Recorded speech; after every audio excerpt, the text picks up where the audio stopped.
ಜನಕ್ಕೆ ಯಾಕೆ ಹಿಂಗ್ ಮಾಡ್ತಾ ಇದಾರೆ ಅನ್ನೋದು ಗೊತ್ತಿಲ್ಲ, ತಿಳುವಳಿಕೆ ಇಲ್ಲ. ಇದು ಈ ದೇಶ ಒಂಥರ ವಿಚಿತ್ರ ಸಂದರ್ಭವನ್ನು ಎದುರಿಸ್ತಾ ಇದೆ. ದಿನೇ ದಿನೇ ಪ್ರಕ್ಷುಬ್ಧ ಸ್ಥಿತಿಗೆ ಹೋಗ್ತಾ ಇದೆ. ದೇಶವಾಗಿ ಉಳಿಯುತ್ತಾ ಅನ್ನೋ ಒಂದು ರೀತಿ ಆತಂಕ ಉಂಟಾಗ್ತಾ ಇದೆ. ನಿಜವಾದ ದೇಶವನ್ನು ಪ್ರೀತಿಸುವಂತವರಿಗೆ ಈ ದೇಶವಾಗಿ ಉಳಿಲಿಕ್ಕೆ ಸಾಧ್ಯ ಇದೆಯಾ ಅನ್ನೋ ಒಂದು ಆತಂಕ ಜನರಲ್ಲಿ. ಯಾಕೆ ಅಂತಂದ್ರೆ ಏನು ಸನಾತನ ಮನುವಾದಿಗಳು ಈಗ ಜಾಗೃತರಾಗ್ಬಿಟ್ಟಿದ್ದಾರೆ. ಈಗ 15-20 ವರ್ಷಗಳಿಂದ ಈಚೆಗಂತೂ ನಮ್ಮ ಗ್ರಾಮೀಣ ಭಾಗದ ಯುವಕರನ್ನು ಹಿಡಿದು ಒಳಗಡೆ ಬಹಳಷ್ಟು ನಗರವಾಸಿ ಯುವಕರನ್ನ ವಿದ್ಯಾವಂತರನ್ನ ಬ್ರೈನ್ ವಾಶ್ ಮಾಡ್ತಾ ಇದ್ದಾರೆ. ಈ ದೇಶವನ್ನ ಒಡೆಯುವಂತ ಹೀನ ಕೃತ್ಯವನ್ನ ಮಾಡ್ತಾ ಇದ್ದಾರೆ. ಜಾತಿ ಮತ್ತೆ ಧರ್ಮದ ಹೆಸರಿನಲ್ಲಿ ಚೆಲ್ಲಾಟ ಆಡ್ತಿದ್ದಾರೆ ಜನರ ಬದುಕಿನೊಟ್ಟಿಗೆ. ಆ ಕಾರಣಕ್ಕಾಗಿ ಮತ್ತೆ ಇವತ್ತು ಈ ಪ್ರತಿಭಟನೆಗೆ ಅತ್ಯಂತ ಪ್ರಮುಖವಾದಂತ ಒಂದು ನಿರ್ದಿಷ್ಟವಾದ ಕಾರಣ ಅಂತಂದ್ರೆ ಒಬ್ಬ ಮೂರ್ಖ ರಾಕೇಶ್ ಅನ್ನೋ ಒಬ್ಬ ಅತ್ಯಂತ ವಯಸ್ಸಾದಂತ ಬಹಳ ಪ್ರಾಜ್ಞ ಬಹಳ ತಿಳುವಳಿಕಸ್ತಾದಂತ ವಿದೇಶದೆಲ್ಲ ಓದ್ಕೊಂಡು ಬಂದಿರ್ತಕ್ಕಂಥ ಒಬ್ಬ ಬ್ರಾಹ್ಮಣ ಅಲ್ಲಿ ಮುಖ್ಯ chief justice of supreme court ಅಂತಂದ್ರೆ ದೇಶದ ಸರ್ವೋಚ್ಚ ನ್ಯಾಯಾಲಯದ ಜಸ್ಟಿಸ್ ಮೇಲೆ ಅಂತಂದ್ರೆ ನ್ಯಾಯಾಧೀಶರಿಗೆ ಮುಖ್ಯ ನ್ಯಾಯಾಧೀಶರ ಮೇಲೆ ಚಪ್ಪಲಿ ಎಸ್ತಿಯಾನೆ. ಯಾಕೆ ಎಸ್ತಿಯಾನೆ?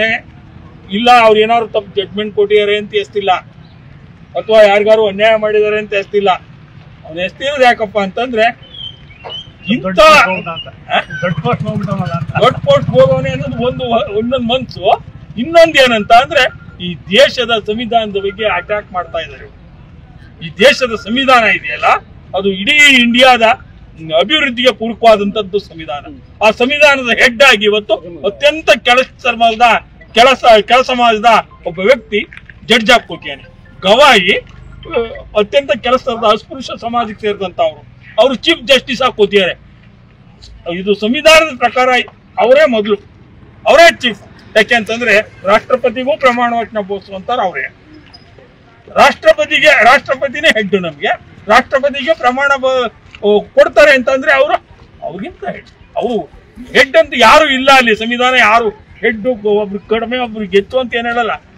ಅಷ್ಟೊಂದು ಜವಾಬ್ದಾರಿತ್ವ ಅಂತ ಸ್ಥಾನದಲ್ಲಿರುವಂತ ಮನುಷ್ಯನ ಮೇಲೆ ಯಾವುದೋ ಒಂದು ಕಾರಣವೇ ಇಲ್ಲದೆ ನೀವು ಮೇಲ್ ಕೂತಿದಾರಲ್ಲ ಅನ್ನೋ ಒಂದು ಅಷ್ಟೇ ಕಾರಣಕ್ಕಾಗಿ ಒಂದು ಕಾಲಿನ ಸೂನ್ ತೆಗೆದು ಅವರ ಟೇಬಲ್ ಕಡೆಗೆ ಇದು ಏನ್ ಕೋರ್ಟ್ ಹಾಲ್ ಇರ್ತಾರೋ ಕೋರ್ಟ್ ಹಾಲ್ ಒಳಗೆ ಕೃತ್ಯ ಮಾಡಿದ್ದಾರೆ. ಇದನ್ನ ಈ ದೇಶದ ಇಷ್ಟರಲ್ಲಿ ಅವನನ್ನ ಗಡೀಪಾರ್ ಮಾಡಿ ಅವನಿಗೆ ಹೆಚ್ಚು ಕಡಿಮೆ ಸೂಟೆಡ್ ಸೈಟ್ ಮಾಡಬೇಕಾಗಿತ್ತು, ಕೊಲ್ಲಬೇಕಾಗಿತ್ತು ಅವನ್ನ ಅಲ್ಲೇ. ಯಾಕೆಂತಂದ್ರೆ ದೇಶ ಪ್ರೇಮಿಗಳ ಎಲ್ಲರಿಗೂ ಒಂದು ಇಚ್ಛಿಕ್ತಿತ್ತು, ಮತ್ತೆ ದೇಶದ್ರೋಹಿಗಳಿಗೆ ಒಂದು ಎಚ್ಚರಿಕೆ ಗಂಟೆ ಆಗ್ತಿತ್ತು. ಅದು ಮಾಡ್ಲಿಲ್ಲ. ಅದ್ರ ಬದಲು ಅವ್ನ ಅರೆಸ್ಟ್ ಮಾಡಿದ್ರು, ಬಿಟ್ಬಿಟ್ರು. ಯಾಕೆ ಬಿಟ್ರು ಅಂತಂದ್ರೆ ಜಸ್ಟಿಸ್ ಕಂಪ್ಲೇಂಟ್ ಕೊಟ್ಟಿಲ್ಲ ಅಂತ, ಮುಖ್ಯ ನ್ಯಾಯಾಧೀಶರು ಕಂಪ್ಲೇಂಟ್ ಕೊಡ್ಲಿಲ್ಲ ಅಂತ. ಮುಖ್ಯ ನ್ಯಾಯಾಧೀಶರು ಯಾಕೆ ಕಂಪ್ಲೇಂಟ್ ಕೊಡ್ಬೇಕು? ಇಲ್ಲೊಂದು ರಸ್ತೆ ಯಾರ್ದೋ ಒಂದು ಹೆಚ್ಚು ಕಡಿಮೆ ಎಡವಟ್ಟು ಹೊರೆ ಆಗೋಯ್ತದೆ, ಅದಕ್ಕೆ ಯಾರು ಕಂಪ್ಲೇಂಟ್ ಕೊಡೋ ಗಂಟು ಕಾಯ್ತಾರೆ ಪೊಲೀಸರು? ಇಲ್ಲ. ಅಕಸ್ಮಾತ್ ಪ್ರಧಾನಿ ಮಂತ್ರಿ ಮೇಲೆ ಅಂತದ್ದೊಂದು ಅಟ್ಯಾಕ್ ಆಗ್ಬಿಟ್ಟಿತ್ತು. ಆಗ ಪ್ರಧಾನ ಮಂತ್ರಿಗಳು ಬಂದು ಕಂಪ್ಲೇಂಟ್ ಕೊಡ್ಲಿ ಅಂತ ಕಾಯ್ತಿದ್ರ ಈ ಸರ್ಕಾರ ಮತ್ತೆ ಈ ಪೊಲೀಸ್ ವ್ಯವಸ್ಥೆ? ಇಲ್ಲ. ಪ್ರೇರಣೆಯಿಂದಲೇ ಈ ಪ್ರಕರಣವನ್ನು ದಾಖಲು ಮಾಡ್ಬೇಕಾಗಿತ್ತು. ಆದ್ರೆ ಈ ದೇಶದ ಒಟ್ಟಾರೆ ಇದು ಸಮಗ್ರತೆಗೆ, ಐಕ್ಯತೆಗೆ ಮತ್ತೆ ಒಟ್ಟುಗೂಡುವಿಕೆಗೆ ದೊಡ್ಡ ಸವಾಲಾಗಿದೆ. ಆ ಕಾರಣಕ್ಕಾಗಿ ಈ ಮನುವಾದಿಗಳ ವಿರುದ್ಧ, ಈ RSS ಸಂತತಿಯ ವಿರುದ್ಧ, ಏನು ಆ RSS ಮತ್ತು ಮನುವಾದಿಗಳ ನೇತೃತ್ವವನ್ನು ವಹಿಸಿರ್ತಕ್ಕಂಥ ಈ ಬಿಜೆಪಿ ಸರ್ಕಾರದ ವಿರುದ್ಧ ಪ್ರತಿ ಗ್ರಾಮ ಮಟ್ಟದಲ್ಲಿ ಜಾಗೃತಿಯನ್ನು ನಾವು ಹೊಂದಬೇಕಾಗಿದೆ. ಯಾಕೆಂತಂದ್ರೆ ನಾವು ನೆಮ್ಮದಿಯಿಂದ ಬದುಕಕ್ಕಾಗಲ್ಲ.